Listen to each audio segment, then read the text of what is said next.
my goodness. Oh god, it's not been a good auspicious start to the day for Karl. Oh no, what happened? Oh no, I just woke up and went for this. Oh, okay. Yeah, it's just one of those days where I just got up and I tried to stand up and I immediately got pins and needles in the bottom of my foot and went, I'm going back to sleep for 30 minutes. This is not happening. Not right now. Not right now. Now, have you ever had that thing where you wake up in the morning and literally the first thing that happens is you get cramp in the soles of your feet? Yeah. Have you ever had that? And it's just like your first moment, it's just, that one where you get on the back of your calf. Yeah. Oh, I thought you said back of your car then. No, your calf. Oh, okay, yeah. That? Yeah, no, I have, yeah. A really, really bad, cramp there, and you can't straighten your leg out. The real question is, Karl, have you ever gotten out of bed, fallen straight over and headbutted a wall? Because I've done that. Have you done that? What happened? Yeah. I woke up, didn't put my foot down correctly, and when I got out of bed, I just, flew right headfirst into a wall. That's like a Family Guy skit. Yeah, that literally Just like how fast, Peter always falls when he's drunk or injured. Just boom, just flat like a sack of shit. Meanwhile, I just do it, after waking up. Just standard. Oh, fair enough. It's not a normal to, occasion. Is it episode 30? Episode 30, yeah. 30, wow, look at that. Oh man, it's creeping up, innit? We're getting somewhere now. It's getting, the podcast is now older than both of us. Ooh. if it instead of weeks, we were counting in years. Oh, can you imagine that? What a sweet gig that'd be, a yearly podcast. God, that'd be easy. And just do one. Just do one per week. No, you got to remember, Luke, doing a podcast is hard. It's very hard. Don't you remember all those tweets from that lady? Oh no, yeah. Doing a podcast is so hard. It takes me 2.5 hours to research 10 minutes of talking material. It's just, how bad are you at talking? What? It's not speech. Who are you having this conversation with? So what is it? The presidential inaugural address or some shit? No, it's a podcast about crime. You spend half an hour on Wikipedia looking unsolved murders. And then you're like, right, I'm good. So how many podcasts are just people talking about crimes? Or Probably unsolved a lot. murders and stuff like that. There's so many of them. It's such a weird, specific subgenre. And I've got a friend who wants to start one. Oh, God. And the reason they can't is because they already listened to 10. Yeah. And they go, we're so inspired. There's so many things they haven't covered. And they probably have, just in the earlier episodes. Yeah, probably. And she's like, oh, yeah, that's a good point. I better go back and listen to them all. And she came back a while later and went, yeah, they have. Oh, no. Because everyone's covered. Because the new hotness is apparently just big murder. I've heard as well as, there's ones which are, telling you about how to, look out for stuff that's weird on the streets and stuff. Is that a thing? I thought it'd be more genre YouTube video. Yeah, it's just stories of, this person got snuck up on and kidnapped by, not paying attention to this. And it's oh, great, so make me feel nervous on every fucking street corner. Why are you listening to it on a podcast? Yeah. Oh, man. That's like when you're watching a film and the person talks about being alone in the house and how dangerous it is, and you look around and go, oh, shit. Yeah. There's a lot of things for that. I thought for a minute you were going to talk about, it was a short-lived meme, but it was one that I personally enjoyed. It was YouTube. It was basically, I forget the format of it now. I remember the format, but I don't know what the name of it was, but it was top image is YouTuber. Someone tells them they've dropped their wallet in the street, and then it just shows the thumbnail of the video, and it shows you the title. That time I was almost mugged. Oh, right, yeah. Story YouTubers just making shit up. Yeah. It's YouTuber, here's a pot go bang in the house. YouTube video, it's just my house is haunted. I'm going to try and find some of these, because these things are gold, while you do your little preamble to explain what you've been up to today, mate. Oh, I mean, today I haven't really been up to much. Today was just wake up, have a shower, and see that you wanted me on for a podcast. Yeah. Because it's still the morning for us, just to clarify, I'm not the laziest of shits. Oh, I found it. So we've got Know Your Meme up here, and it's the YouTuber Storytime parodies. And it began life with the top 10 anime swordsmen. It's just a picture of TR-8 from Star Wars. Oh, right, okay. So I've got a few of them up here. I'm just gonna go for them. Right. Let's have a look. Right. YouTuber sips water. Story time. I almost drowned 3 different times. Oh, God. Obviously, these aren't real, but it's just the idea of how exaggerated YouTuber culture is. Yeah. Oh man. So that's the thing is, I think that, like, as you say, it became a parody video because so many YouTubers were getting completely out of hand with the stories. And also just lying. Like, Yeah. Colleague, hey, that's a nice outfit. Blue always brings out your eyes. YouTuber, story time. My stalker co-worker.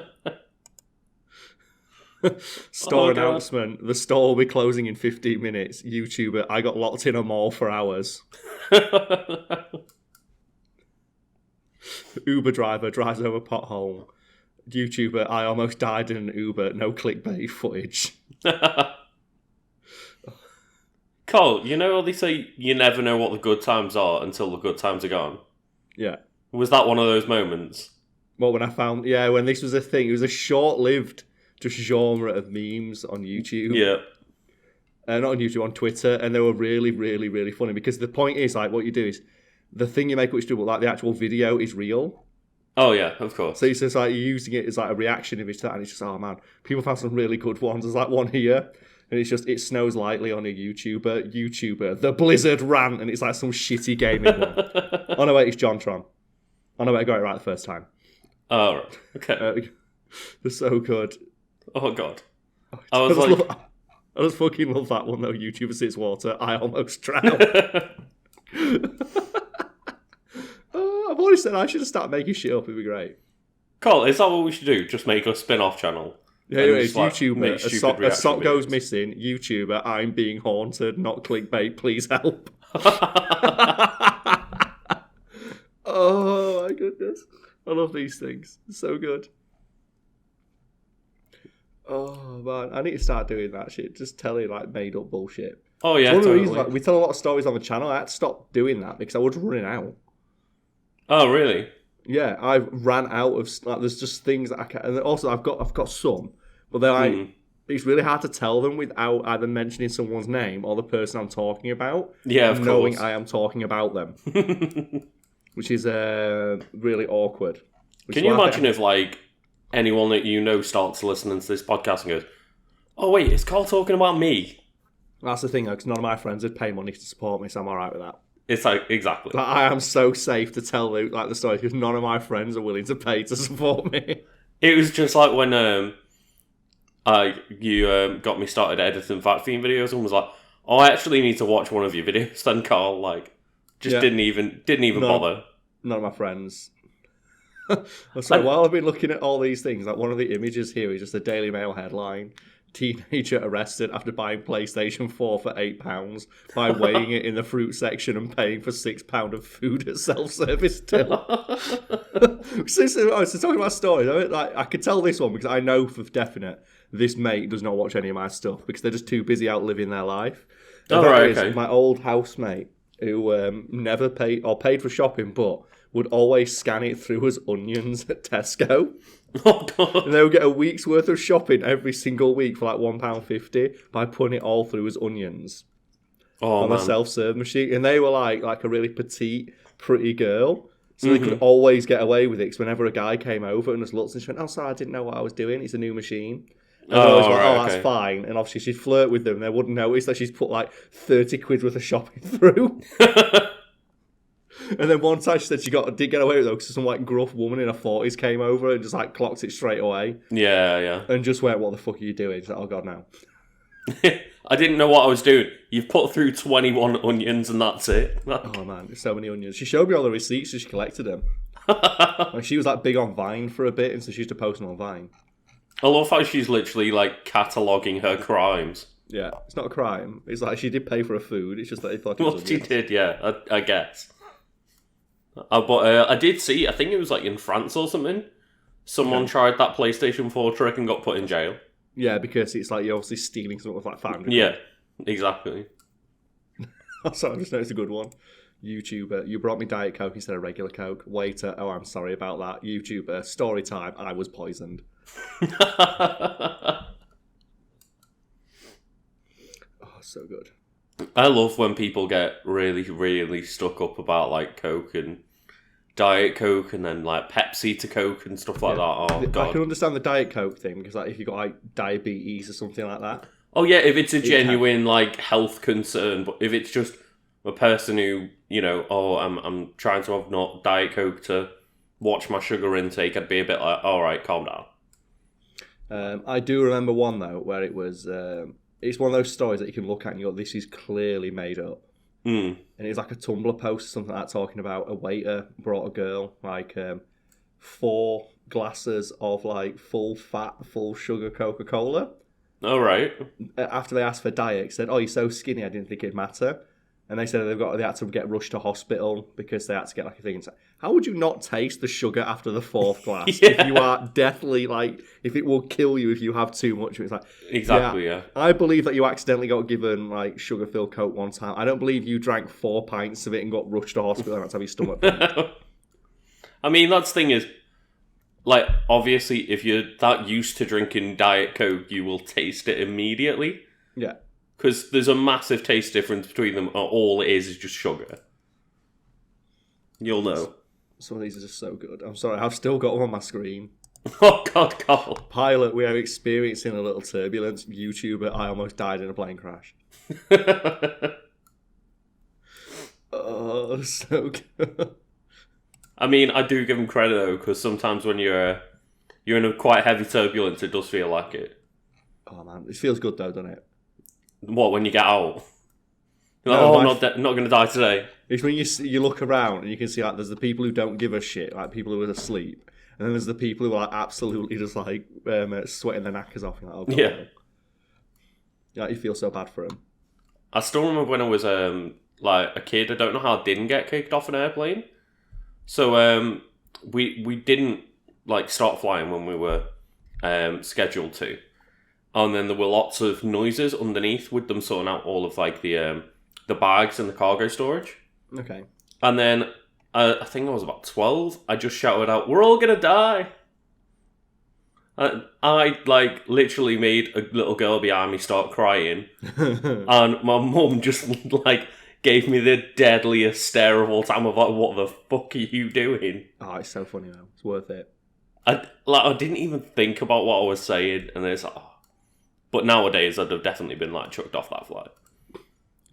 Sorry, one more. Hey, me, Hayes, is where the line starts. YouTuber asked to have a threesome at Starbucks.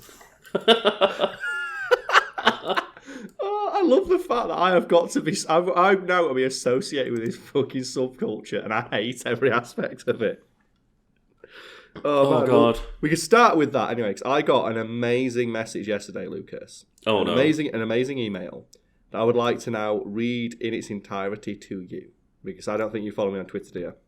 I do, actually, yeah. You do? Well, you've just woken up, so you've not checked it, so... No. Let's go through this one, because this is funny, right? Because I got, as I often do, a business proposal. And I'm going to read it out as it is written, Lucas. And I just want you to decide...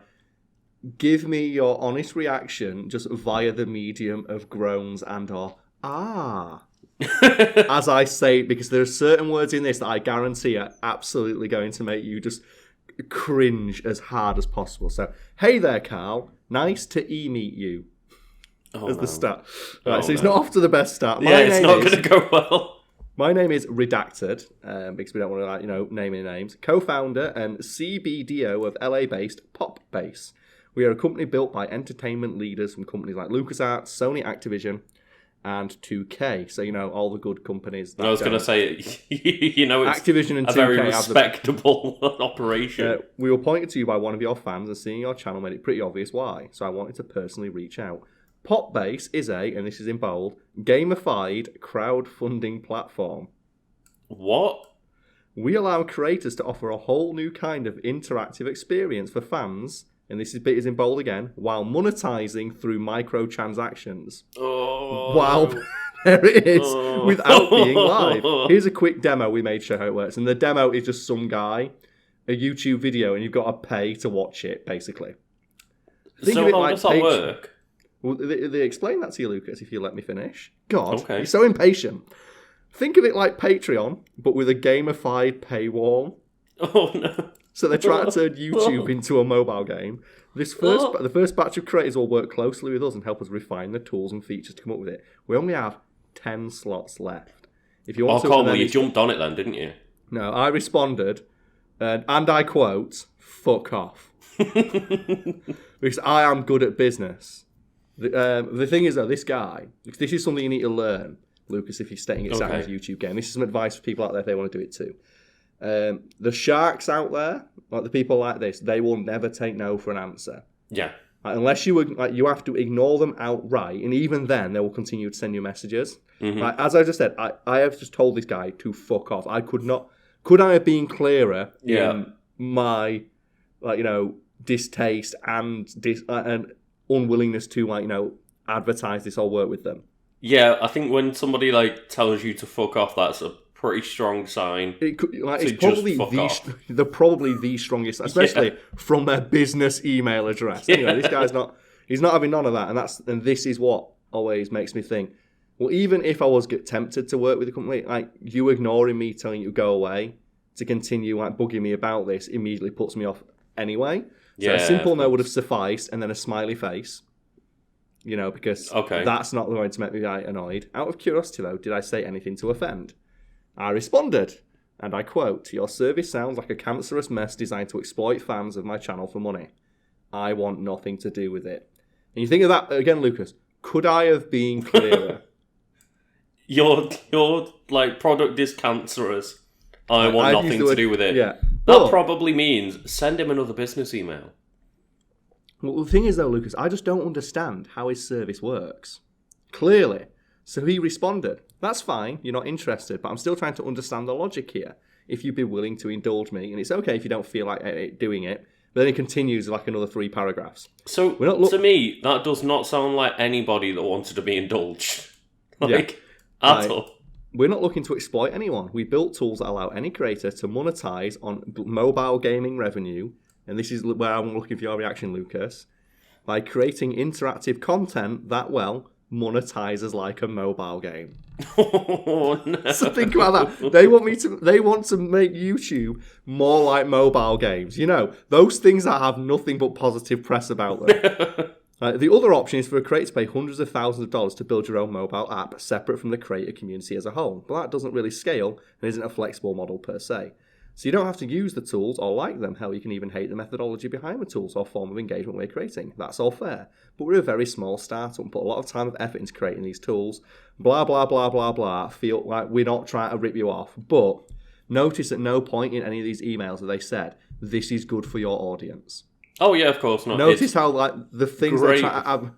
The things they're trying to sell me on this are, you can monetize the shit out of the engagement you have. No, it will create value for your, your viewers. It will give you a chance to interact with them on a more personal one-to-one. No, it's you can make some fucking money. I mean, you can Karl, get your Dutch Vandalier on. I guess it's a little bit better than normal because at least they're being upfront about it. They weren't, though. Well, they no, weren't. But I mean, at least they're being upfront and not telling you that it's going to, be helpful for your audience and stuff like that. So I did indulge this guy because I thought, I can't believe he's still swinging. And I responded again, and I quote, "The phrase, and big quotes here, monetize through microtransactions is an immediate red flag and something that shows your prime concern," because I've sent this at 2 a.m, so that's supposed to be primary, "is monetizing my audience, not cultivating it. Seriously, when's the last time you heard any consumer praise the addition of microtransactions into anything?" And I put that in bold. "Why the fuck would I willingly put something onto my channel that has universally negative connotations with the general public? Question mark. And Lucas, do you want to guess what this guy did?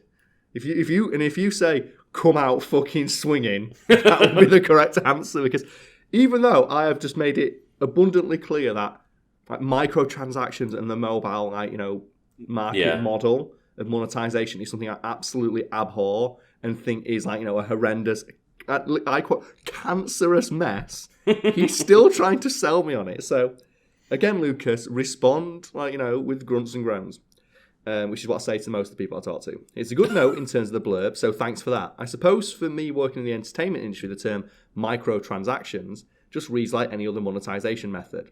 You get blinded to that after a while. So I can tell it probably has worked for 2K if he just thinks microtransactions is okay. Did he say he's blinded to it after a while? He's blinded to the phrase microtransactions and doesn't see that it has negative connotations. So he's just blinded to the fact that people like absolutely hate this shit.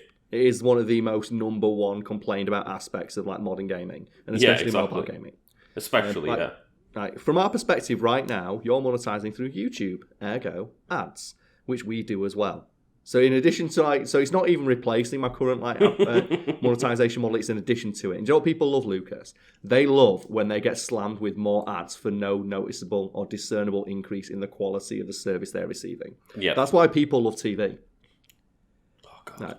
And this is the thing, we just add in-game currency and gamification as the method for monetization, as opposed to putting down pure cash. So they're doing that thing that mobile games do, it's like the obfuscation of spending real money by hiding it. And you're probably thinking, Karl, at least it doesn't have fucking gems. Let me go on to the next sentence, Lucas.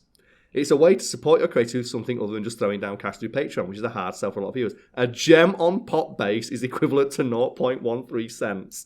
So if you create, say, a reaction video on our tool, you sell that episode for 6 gems. So they're trying to put mobile... I thought I was being reductive when I said they're trying to turn YouTube into a mobile game. They're literally trying to do that. The fan can either win it as a reward for winning challenges, or just pay for a gem back, depending on the immediacy. So they're doing the exact thing that mobile games do, obfuscating how much money you spend by hiding it behind a fictional made-up currency they decide the value of. I've seen plenty of stories of people going, "Oh well, I spent $1 million on." Yeah, I found out I'd spent £10,000 on FIFA because I didn't realise I was buying all these little packets so often. Yeah, because 79 cents or something like that adds up over time, and that's the exact reason they do it. Because they put it at just the price point to be an impulse buy, and then obfuscate how much money you're actually spending by making it a premium currency that you don't know the exact one-to-one value of. Exactly, yeah. And I fucking hate that, and I know what they're doing, because this guy clearly is working with companies who do that shit. Right. Oh, here we go. The fan can either win it as a reward, but it's basically like any other exclusive premium content, say for example Patreon. It's an additional revenue stream as well as a fun experience for the players. Is it really? Is anyone if anyone listening to this right now, just let us know in the comments or whatever social media you can contact us through. Would this podcast be more enjoyable if to listen to it you had to play a shitty mobile game? just let us know. In the end, a player can never spend a buck. And I like this. They use the word can never spend a buck. But they will, because that's what mobile games are all about. They rely on... Fun fact for people out there, mobile games don't rely on the average player who spends $3. They are literally supported by whales. The people who spend hundreds, if not thousands of dollars on these things. And there are always a surprising amount of those people. Yeah, and it's really sad that there are. But unlock content through ads, so you can watch more ads to unlock my content. Winning challenges, which will probably involve watching ads, or coming back over time to earn the currency, so watching more ads over time. By that, they support the creator through ads. Oh, some more ads, basically, which isn't different from YouTube. Well, it is. A little bit. It's worse, somehow. So I would never tell anyone to sell anything to their fans, blah, blah, blah, blah, blah. And then he just goes on to a huge riff. I apologise for coming off this way, and I understand that these words can sound exploitative. It's like they are exploitative. And then I just put, that sounds absolutely fucking awful, and something I guarantee will do nothing but piss people off. Holy shit. To which he responded, hopefully not, winky face. Oh, God. It's like, oh my God. So yeah, look forward to that being on whatever shitty Call of Duty videos you end up watching, because... that's going to be a thing, because YouTubers are going to see that. Bad YouTubers, at least, will see that and go, oh, wow, more money. Look forward to when, Logan Paul and PewDiePie are gamifying their YouTube content. Yay. I can't wait to have to collect gems to watch fucking BBC News updates. Oh, my God. And the worst bit is, as well, that guy apparently follows me on Twitter, because I got a message, a short while later, just saying, I saw the responses to this, and I just want to say that I am actually a fan. And it's like, oh man, you know that this shit don't fly on my channel. Why would I ever do this? what really confuses me is that you got, at the start of the email, him being recommended to you, and then he watched a video and saw the reason why. But then at the end of the conversation... I want to know what video he watched that made him think, oh man, Karl's certainly a person who plays that YouTube game. He loves it. He loves, like, exploiting his audience for money. Karl loves, like, being told what to do. Oh, was it not that episode on why microtransactions are making games better? Oh man, it's so good. I feel like that might actually be like a Polygon article, so I'm going to Google that. Because that sounds so, like, clickbaity, it has to be real. So I'm going to Google that right now. So why microtransactions are making gaming better? There has to be an article that has that. Yeah. No, there's one called "Why Microtransactions Are Killing the Gaming Industry." That's not what I typed in, is it, Google? So we can definitely agree on that one. Here's a pro tip for people using Google: if you put quotation marks around something, your Google search has to return that exact phrase. No results found for why microtransactions are making gaming better. Oh God! Thank God, Gaming Press, you've impressed me once again by crossing this foot-high hurdle I've left on the floor. Yeah, to be fair, I mean, I thought there would have been one person just trying to get some clicks, some contrarian dickhead on some like no-name blog try to get. It's like, honestly, I really enjoy paying with crystals to get a skin for my gun. It's great. Yeah, good. Oh man, so I thought you'd appreciate that, Lucas. And just any thoughts? Oh, that just sounds absolutely disgusting. Isn't it the worst? Like, okay, we've got some bonus content through Patreon is one thing, but I can just choose to buy that or not. And you know my feelings on Patreon. Yeah, I do. We have had a very long, drunken, 4.5 hour long discussion where I just like railed like, no, it's the worst thing. It's like so exploitative and just like it's taking advantage of your audience. It's like trust in you. And he's like, whatever. We disagree on that one, but oh well. But yeah, you've got Patreon, so yeah, I do at the moment. So go help out on there. You've got to defend it. But yeah, so I just find it bizarre that like somebody is sitting there going, you know what people would really love to get like blocked off with fucking gems, more adverts, gamification of YouTube videos. That's exactly what I want to do before I watch a YouTube video. The most ad-riddled platform that exists at the moment. Yeah. It's like bigger YouTubers, man. I occasionally watch a few when they're in like trending or something like that. Or usually it's when I leave autoplay on and it just auto-plays just like the next suggested crappy video. Because the worst one is because I watch like a lot of film clips for research and putting into videos and getting screenshots and things like that. Or like documentaries. And if you watch like stuff like that, your suggested recommendations will always be shitty film critic who doesn't understand film but will stretch out a review to 25 minutes. Oh, Jesus Christ. And fills it with ads. And it's always a guy with a haircut just sat in front on a big chair on a desk with like some sort of paraphernalia on it in a really weird, like a branded graphic t-shirt. Yeah. And it's just, for fuck's sake. And once you've clicked that, and the thing is though, right, once you've had that accidentally appear once and you click, and YouTube has, and I know for a fact this is true because Netflix has it and YouTube has it, and that is they can detect how much of a video you watched. Oh yeah, of course. They know when you click off a video because it tells you on your analytics screen, it tells you like how often people click off. And they will see that the first thing I did is immediately click off this video and then go on to not click on the little 3 dots that say, I am not interested because I do not like this channel. I will then be suggested that channel every fucking day for the next 3 weeks. It's like, I could not be clearer. I do not want to watch this. Yeah, it's like any time I go in and it's like, oh, what's that? It's like a 15-minute video with 4 ads. Okay, immediately click off it, dislike it, and don't recommend this to me anymore. And then you'll get suggested that for the rest of the month. It's like, please don't recommend this to me means please keep it in my suggested box. So I can't tell you how many times I have clicked do not show me this anymore on Chris Stuckerman's videos. because his face just annoys me. And every time I see it, I click off and go, I do not like this. I do not like the channel. It is not relevant to me. And YouTube sees that as, maybe we'll get him next time. No!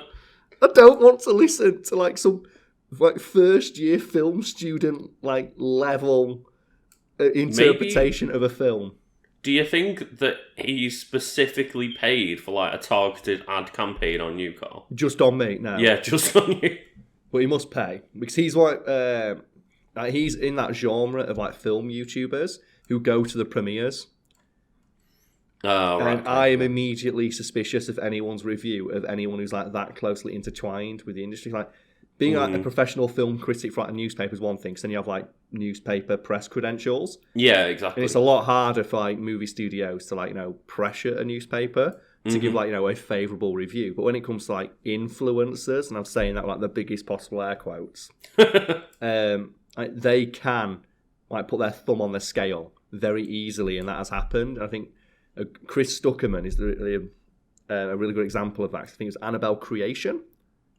I have no idea what that is, but okay. It's a really shitty horror movie. There's a really great video by Red Letter Media who actually do understand films and film theory, and just like generally good critics with like a really like good eye for picking stuff like that. Yeah. And they do this entire breakdown of a competition behind the scenes. Because if you're not familiar with the film, you won't be familiar with it. It was like called My Annabelle Creation. And for anyone out there, to type in My Annabelle Creation, and Red Letter Media's video will be the first one. And basically, the company put out a competition. Oh, right. Said that create a short 3-minute long movie about the doll that's in the movie Annabelle, like the other evil doll. You've probably seen that about somewhere. It's in like The Conjuring, I think, or something like that. Yeah. I vaguely will have seen something around it, but yeah. Yeah, you'll recognise it if you saw it. It's one of those. It always comes out near Halloween, and one of the guys from Red Letter Media, I think it's Mike. He said, "Well, I am, being the nitpicky like internet asshole I am, decided to actually read the description of the terms and conditions." And he goes through it, and the terms and conditions basically say, if you win the competition, so if you win, because I think the prize was you get to go to Universal or Warner Bros. Studios. Oh, right, okay, you get a tour around, you get to meet the director of the film. Oh, yeah, standard stuff then, yeah. And maybe your short film will get turned into a film. Oh, right.